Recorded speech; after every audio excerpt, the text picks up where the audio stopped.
صحیح مسلم کی حدیث ہے، رسول اللہ صلی اللہ علیہ وسلم نے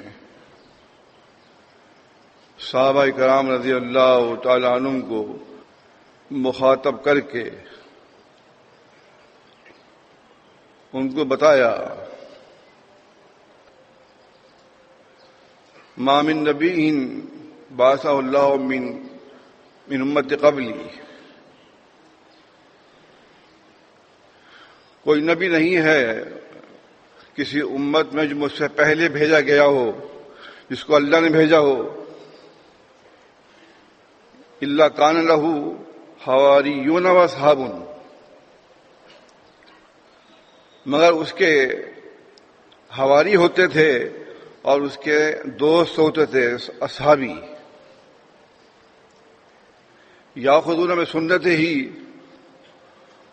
وہ نبی کی سنت کو پکڑ لیا کرتے تھے، وہ یقتدون بامرہ ہی، اور جس کام کا وہ حکم دیتے اس کو بجا لاتے، یعنی جس کسی زمانے میں کوئی نبی گزرا ہے اور اس نے نبی مان لیا ہے تو نبی ماننے کے بعد ان کا کام کیا ہوتا تھا کہ وہ ان کی سنت کو پکڑ لیتے تھے جو نبی بتا کر جا رہے ہیں، اور جس کام کا وہ حکم دیا کرتے تھے ان کو اس کو پورا کرتے تھے۔ تو گویا اللہ کے رسول صلی اللہ علیہ وسلم صحابہ کرام رضی اللہ تعالی عنہم کو بتا رہے ہیں کہ یہ کوئی میں نبی کو نیا نبی ہوں، مجھ سے پہلے بھی نبی بہت گزر چکے ہیں، ان کے بھی حواری اور اصحاب تھے، اگر کسی نبی کے حواری اور اصحاب نہ ہوں تو وہ اکیلا کیسے کامیاب ہوگا؟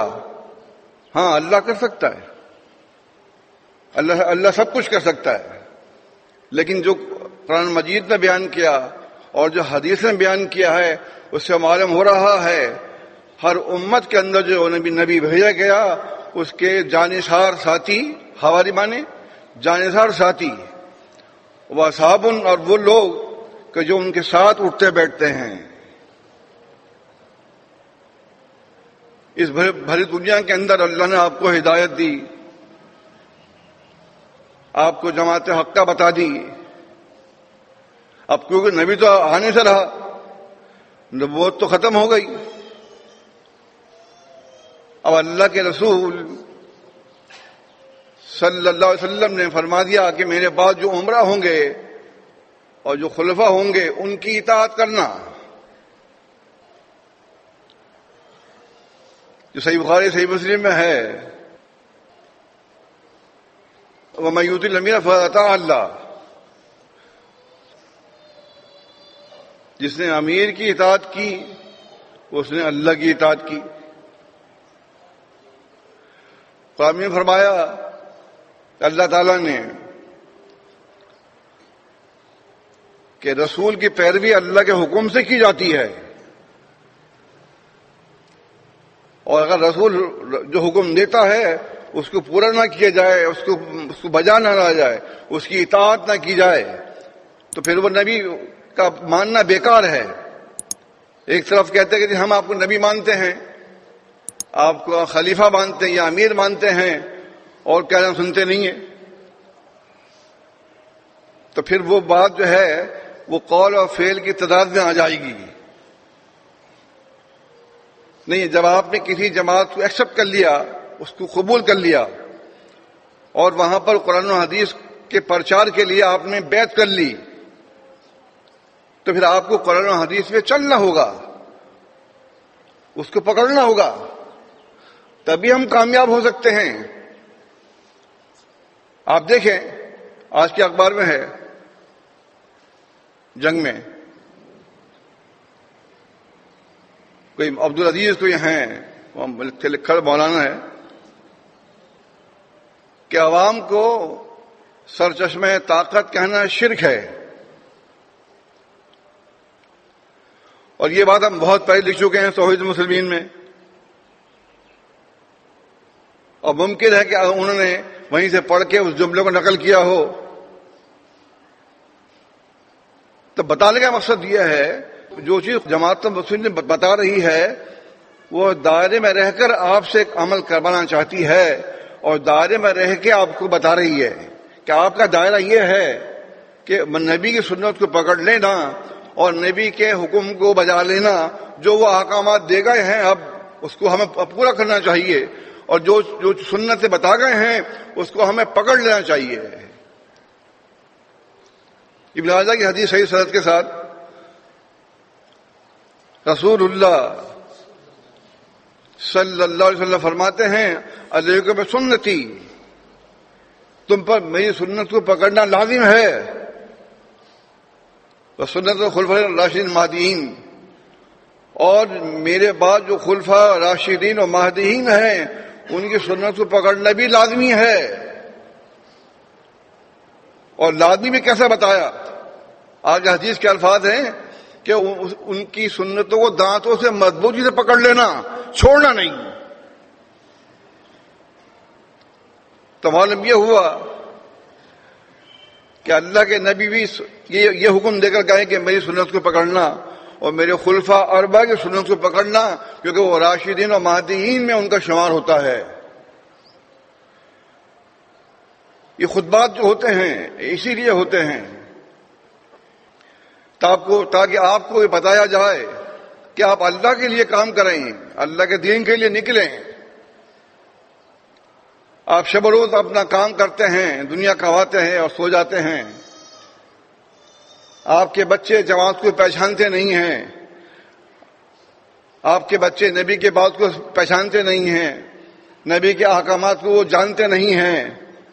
جب وہ ذرا بڑے ہوتے ہیں تو آپ کا کہنا مانتے نہیں ہیں، کیونکہ آپ نے اس کو اسکول تو پڑھایا لیکن اس کو یہ نہیں بتایا کہ ہم جس جماعت کے اندر ہیں اس کی تعلیم یہ ہے.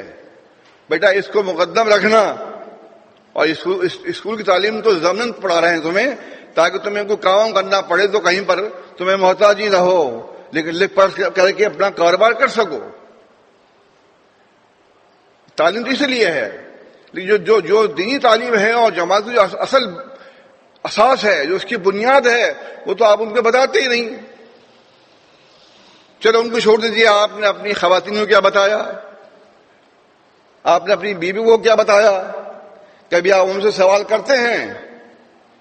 کبھی آپ ان سے پوچھتے ہیں کہ تم نے دن بھر نماز پڑھی اور کون سے نماز کس وقت پڑھی؟ لہٰذا مسلمین اور دوسری کتابیں جو مرتب ہیں قرآن و حدیث سے، اس کو پڑھا، اس سے مطالعہ کیا. جب وہ ایک بات مطالعے میں نہیں ہوگی اور وہ جماعت اور مسلمین میں آنے کے بعد اپنے اسی خاندان سے ملتی ہیں جس خاندان کو وہ چھوڑ کر آئی تھی، تو اس کے اوپر تو آہستہ آہستہ شیطان کام کرے گا. ابن ماجہ میں ہے صحیح سند سے، اس نے کہا اپنے ساتھیوں سے، اپنے حواریوں سے کہ محمد کی امت جو ہے صلی اللہ علیہ وسلم وہ شرک تو نہیں کر سکتی، لیکن میں ان کو چھوٹے چھوٹے کاموں میں ضرور ان سے کام لوں گا میں. اور آپ جانتے ہیں جب آدمی چھوٹے کام کرنے کی جسارت کرتا ہے، جرات کرتا ہے، تو بڑے کام کرنے پر بھی وہ آمادہ ہو جاتا ہے. اس کی مثال بھی تھی صحیح بخاری احمد میں ہے، صحیح بخاری میں بھی اس میں باب میں نقل کیا ہے امام بخاری نے، لیکن حدیث صحیح ہے. ابن عباس رضی اللہ تعالیٰ عنہ بیان کرتے ہیں کہ ایک زنا بڑا ہوتا ہے اور ایک زنا چھوٹے ہوتے ہیں. بعض چھوٹے زنا ہوتے ہیں. چھوٹے زنا جو ہیں وہ اس کو بڑے زنا پہ آمادہ کر لیتے ہیں. وہ کیسے؟ آپ کسی غیر محرم سے گفتگو کرتے ہیں. آج کے تو موبائل فون ہے نا، کوئی فون لگا دیتا ہے، اس کو جو چاہے کہہ دے، پکڑ اس کی ہو نہیں سکتی ہے، یا اس کی اگر بات بن گئی تو بات شروع ہو جاتی ہے. یہ کمپیوٹر ہے، انٹرنیٹ ہے، ان تمام چیزوں پر عیاشی فیاشی بھری ہوئی ہے. اس سے اصل کام نہیں کیا جا رہا ہے. حالانکہ ریڈیو بھی ایک آلہ ہے جو کب سے چلا رہا ہے، اس سے بھی صحیح کام نہیں لیا گیا. ٹیلی ویژن بھی ایک اچھی چیز ہے، کیبل سسٹم بھی ایک اچھی چیز ہے، مگر جب اس پہ دین کو پیش کیا جائے. آپ براہ راست اجتماع دکھائیں دنیا کے اندر جس طرح جاتا ہے. جب حج ہوتا ہے مکہ مکرمہ کے اندر تو وہ تمام دنیا میں ٹیلی کاسٹ ہوتا ہے. وہ کیا چیز ہے؟ وہی کیبل سسٹم ہے. جیسے صحیح مسلم میں ہے کہ اللہ کے نبی صلی اللہ علیہ وسلم نے جنگ موتا مدینے میں دیکھی. آپ فرما رہے تھے کہ فلاں شہید ہو گیا، فلاں شہید ہو گیا، فلاں شہید ہو گیا، اور اب تلوار پکڑی ہے اللہ کی تلواروں میں سے خالد نے، اور خالد رضی اللہ تعالیٰ عنہ کی تلوار پر ہی فتح ہوئی اس جنگ کی. وہ تمام پوری جنگ آپ نے وہاں دیکھی مدینے میں. یہ براہ راست پروگرام دیکھنے کا ثبوت حدیث سے ہی ملتا ہے، مگر دینی پروگرام. کیونکہ جماعت المسلمین کی اتنی بساط نہیں، وہ اتنی مالدار نہیں، اس کے بعد اتنا پیسہ نہیں ہے کہ وہ اپنا کوئی چینل چالو کرے اور اس پر دنیا کو بتائے کہ دین یہ ہے. ممکن ہے اللہ کے لیے اللہ آسان کر دے اور آگے جا کر ہمیں اس کی بھی توفیق ہو جائے، مگر فی الحال آپ کو بچنا ہے. بتانے کا مقصد صرف یہ ہے. ابن عباس کہتے ہیں کہ فرمایا آپ نے کہ زبان سے بات کرنا یہ زبان کا زنا ہے. کیونکہ گفتگو ہوتی ہے تو بات بن جاتی ہے، بات کہیں سے کہیں نکل جاتی ہے. آدمی آنکھوں سے دیکھتا ہے تو اس کا آنکھوں کا زنا ہے. اگر ہماری خواتین نقاب نہیں ڈالتی، آنکھیں کھول کے جاتی ہیں اور غیر محرم ان کو دیکھتے ہیں، یہ ان کو دیکھتی ہیں، تو کیا یہ غلط نہیں ہے؟ غلط ہے. جو صحیح بخاری صحیح مسلم میں ہے، فرمایا اللہ کے نبی صلی اللہ علیہ وسلم نے دستانے مت پہنو اور نقاب مت ڈالو حج کی حالت میں عورت کے لیے کہا. اور احمد میں ہے صحیح سند سے اگر مرد سامنے آ جائیں تو پھر نقاب ڈال لو. یہ نہیں کہا کہ مرد سامنے آتے پھر بھی منہ کھلا رہا ہے آپ کا، نہیں. حدیث سے کیا کہا؟ اگر مرد سامنے آ جاتے ہیں حج کے ایسے موقع پر تو آپ نقاب ڈال لیں. جب مرد چلے جائیں آپ نقاب پھر کھول لیں چہرہ اپنا. تو چہرہ ڈھانکنا ہے. اس طرح سے اپنی آسانی کے لیے آپ اپنی خواہشات کی پیروی کرتے ہوئے کوئی کام کرتی ہیں خواتین، تو یہ درست نہیں ہے. یہ بات اللہ کے نبی صلی اللہ علیہ وسلم نے ہمیں بتا دی ہے. ہمیں ان کے اس طریقے کو پکڑنا ہوگا، اور پکڑیں گے تبھی ہم حواریوں اور اصحاب میں شامل ہوں گے. ورنہ اللہ تعالیٰ نے فرما دیا اے ایمان والو من یرتد عن دینکم، اگر تم میں سے کوئی آدمی اپنے دین سے پھر گیا، مرتد ہو گیا، فسیأتی اللہ بقوم، تو ان قریب اللہ ایسی قوم کو لے کر آئے گا یحبہم ویحبونہ، اللہ ان سے محبت کرے گا اور وہ اللہ سے محبت کرتے ہوں گے. تو بھائی اپنے گھر کی خبر لو، اپنی عورتوں کو تعلیم دو، منہاج کھول کے بیٹھو، تفسیر کھول کر بیٹھیں، ان کو پتہ چلے کہ نبی کی سنتیں کون کون سی ہیں، کون سی موقدہ ہیں، کون سی غیر موقدہ ہیں، کس کو چھوڑ سکتے ہیں اور کس کو نہیں چھوڑ سکتے. اس پہ کام کریں آپ. اگر آپ ہفتے میں ایک دن میں نکال لیں، ایک دن پورا نہیں، مطلب چند اوقات، چند گھنٹے، 1-2 گھنٹے نکال لیں اور اپنے بچوں کی نمازیں، اپنے خواتین کی نمازیں، ان سے سوال کریں. ان سے سوال کریں کیا کہ جماعت المسلمین کے باہر جو لوگ ہیں کیا وہ نماز نہیں پڑھتے؟ کیا وہ زکوٰۃ نہیں دیتے؟ کیا وہ حج نہیں کرتے؟ کیا وہ جہاد نہیں کرتے اللہ کے راستے میں؟ داڑھی نہیں رکھتے؟ ان کا ازار اوپر نہیں ہوتا؟ صافے نہیں باندھتے؟ یہ تمام کام باہر جب لوگ کر رہے ہیں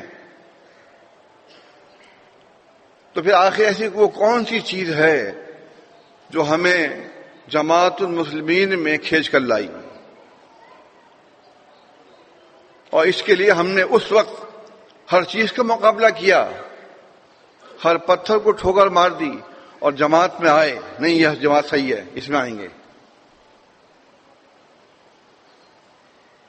یہاں پر آنے کے بعد جھاگ کی طرح بیٹھ گئے. آپ دیکھتے ہیں جب ہانڈی میں کھدبدی آتی ہے، ابال آتا ہے، تو جھاگ اوپر آ جاتے ہیں. نیچے آگ ٹھنڈی ہوئی، جوش ختم ہو گیا، جھاگ ختم ہو گئے، اور جو سالن پک رہا ہے وہ ٹھنڈا ہو گیا. تو جن کے پاس گھر ہیں پورے، اپنے گھر کا معائنہ کریں. اگر وہ کسی ایک خاندان سے اکیلا ہی آیا ہے تو اپنے عمل کو اچھا کرے، وہ مجسم مسلم ہو، اس کو دیکھ کر کہیں یہ لوگ واقعی سچا آدمی ہے، 5 وقت کا نمازی ہے، داڑھی اس کی پوری ہے، اور اخلاق سے بات کرتا ہے. اخلاق کا بڑا دخل ہے اس میں. آپ کو یہ باتیں لگیں گی تو اس طرح سے کہ جیسے میں کہتا رہتا ہوں، میرا کام تو بتانا میرے بھائی، کیوں میں امیر ہوں آپ کا، آپ نے بیعت کی ہے میرے سے عہد کیا آپ نے، اس عہد کو پورا کرنا ہوگا آپ کو. جب عورتوں کو آپ اپنا ہم نوا بنائیں گے، ان سے سوال کریں گے کہ آخر ہمیں اس کا جواب دو. پہلے میں سمجھتا ہوں کہ خواتین میں سے 80% لوگ عورتوں کو پتہ نہیں ہے کہ ہم جماعت میں کیوں آئے ہیں. آخر جماعت المسلمین میں کون سی سرخاب کے پر لگے ہوئے ہیں؟ ایسی کون سی بات ہے جو ہم نے تمام ان لوگوں کو چھوڑ دیا جو کہ وہ تمام کام کر رہے ہیں؟ وہ الگ بات ہے، اس پہ بعد میں بات ہوگی. لیکن اصل چیز یہ ہے، جو اسلام کا نام وہ بھی لیتے ہیں، ہم بھی لیتے ہیں. وہ بھی کہتے ہیں کہ ہم تو مومن ہیں. کون کہتے ہیں مومن؟ کیا آپ سونے کو ہنس دیں گے کہ وہ اپنے آپ کو مومن کہتے ہیں، لیکن آپ ان کو تسلیم نہیں کرتے؟ تو ان تمام چیزوں کو گھر کے اندر آپ کو بتانا پڑے گا، سوال کرنا پڑے گا. بچوں سے یہ پوچھیں، اپنی خواتین سے پوچھیں، ایک تھوڑی سی نشست ہو جائے آدھا گھنٹے کی، اس میں سوال کیا جائے کہ آخر وہ کون سی چیز ہے جو ہمیں جماعت پہ لے کر آئی. اگر بتا دیں کوئی خاتون تو بڑی بات ہے، انہوں نے مطالعہ کیا ہے تو وہ بتائیں گے. اگر مطالعہ نہیں کیا ہے تو وہ نہیں بتا سکتی. وہ یہ کہیں گے یہ اور کے مقابلے میں اچھی جماعت ہے. کیا کہیں گے؟ اوروں کے مقابلے میں یہ جماعت اچھی ہے، یعنی کہ ہم سپر پاور ہیں. ہم جو ہیں اپر موسٹ، ہم اوپر کی ڈگری پہ پہنچ گئے، لیکن ہے وہ بھی صحیح. اس بات سے بات نکلتی ہے کہ ہم تو سب سے اچھے ہیں، اچھے وہ بھی ہیں. لیکن ہم یہ نہیں کہتے، اسلام یہ نہیں کہتا. اسلام کہتا ہے کہ صرف ایک جماعت حق پر ہوگی اور وہی صحیح ہوگی، اور وہ جماعت المسلمین ہے. آپ تمام حدیثوں کی کتابوں کو کھنگال لیں، آپ کو جماعت المسلمین کے علاوہ کوئی نام نہیں ملے گا. ملے گا تو جماعت المسلمین. اور جتنی بھی جماعتیں بنی ہوئی ہیں، اس کا ایک کا ثبوت بھی آپ کسی بھی صحیح حدیث سے نہیں دے سکتے، حسن سے نہیں دے سکتے. ہاں وہ قول و اقوال وغیرہ سے مل جاتے ہیں، وہ اس کی پیروی ہمیں نہیں کرنی، ہمیں تو اللہ رسول کی بات ماننی ہے. اگر وہ نہ بتا سکیں تو پھر آپ کو بتانا ہوگا کہ ہم اسی لیے جماعت میں آئے. اور اگر آپ کو یہ پتہ نہ ہو تو پھر آپ نشیش نہیں کریں گے، کہیں گے مجھے خود نہیں پتا.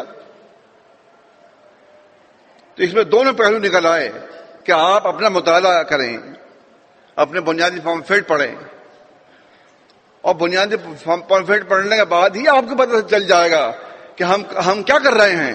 ہمیں کیا اللہ نے نعمت دی ہے، اتنی عمدہ جماعت دی ہے جو قرآن حدیث پہ عمل کرتی ہے، لیکن ہم لوگ ناآشنا ہیں اور غافل بیٹھے ہوئے ہیں.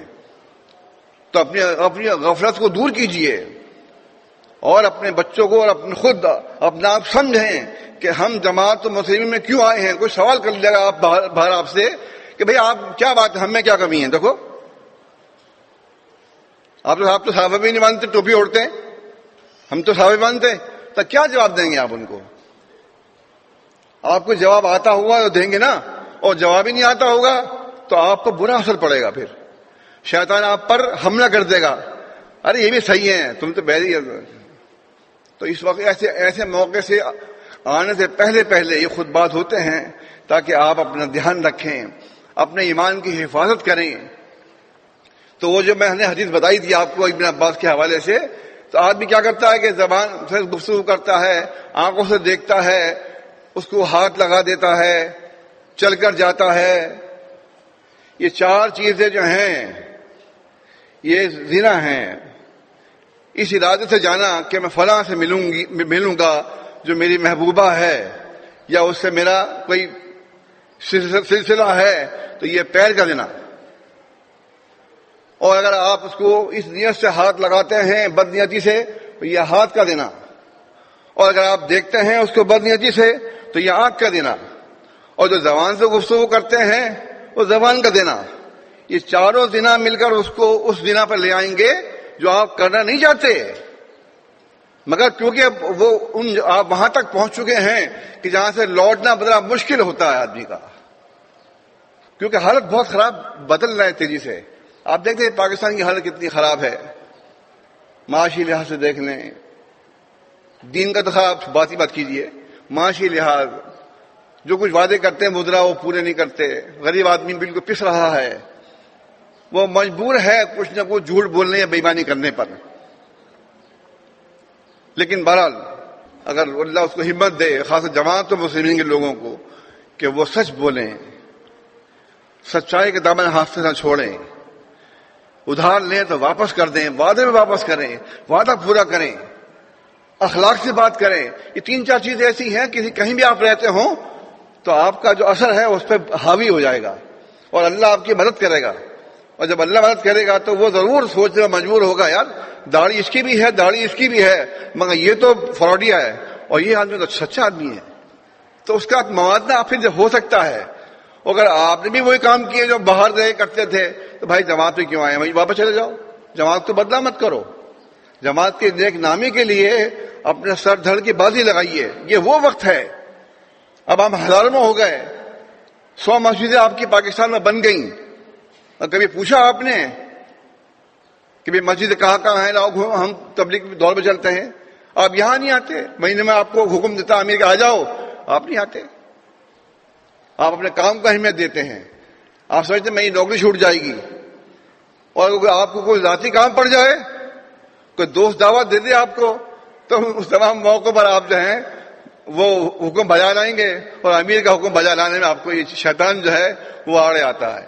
تو لہذا دھیان رکھیں، جو میں نے حدیث پڑھی صحیح مسلم کی آدھی پڑھی میں نے ابھی، اس کے اندر یہی چیز ہے کہ ہر نبی کے حواری اور اصحاب ہوتے ہیں، وہ سنتوں کو پکڑ لیتے ہیں اور جو وہ حکم دیتا ہے اس کو پورا کرتے ہیں، تو پھر جماعت ترقی کر جاتی ہے اور جماعت اپنے منزل کو پہنچنے میں حق بجانے میں ہوگی اور اللہ مدد کرے گا ہماری۔